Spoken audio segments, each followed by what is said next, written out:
Great question came in from Jim. Do we have free will? Yeah, that's a good question, Jim. Hi, I'm Kiran with Mystic Girl in the City. And yes, of course we have free will. You can make choices in your life and then be impacted by those choices. So that's free will. I think the question is ultimately, in the big scheme of things, do we actually have free will? Yes, we actually have free will. But it's not coming from up here, the false separate self. It's coming from your being. If your being has an impulse or a desire, and we spend some time with that and let our intentions connect with that, it can manifest, absolutely. And that's how we create our lives, frankly. You tend to experience that phenomena as a coincidence.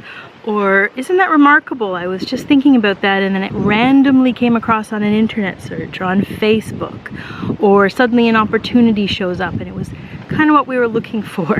It's very easy to put that in a container and say that that's separate from what your heart was desiring. Or isn't it awesome how they simultaneously showed up, but it's a little more sophisticated to see how directly connected they are. So it becomes really helpful for you to understand when you're in your false self, which is to say, moving from this separate idea of who you are versus who and what you are in reality, what your being is.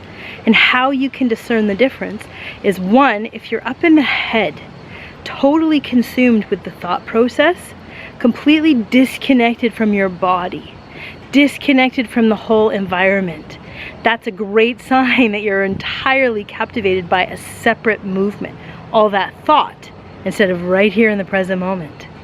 Another aspect of separate self or false self is the idea that every movement is going to get you something. So we're either moving because we're trying to get love, or attention, or power. Those are always what's behind that separate self movement. And of course, under that is a story that you don't have love, you don't have power, you don't have attention. There's a grippiness that I want enlightenment, I want this new partner, I want this new job opportunity, I want to go shopping this afternoon, I want to go surfing later today, because that opportunity is going to give me something. And that grip is what you're looking for with a separate self. When you're moving from being, it's a movement of aliveness. It's a movement of joy. It's a movement of curiosity. It's much more effortless. It has no attachments to it.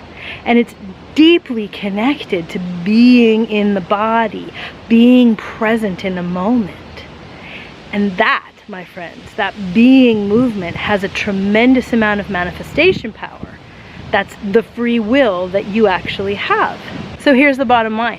When you're in that false sense of separate self, you don't have a lot of power there. It's a pretty impotent place, which is to say, same different day.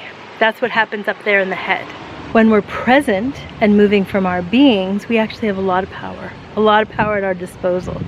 So if you need some support figuring out the difference of the two, I'm going to recommend a meditation practice. A meditation practice to bring you into your body. And from your body, you're going to have much more access to your being. You can check out all the meditations on my channel. You can check out guided meditations in YouTube. There's tons of them all over the place. And give that a try. Thanks for the question, Jim. Send me all of your comments and questions, and I will meet you back here next week.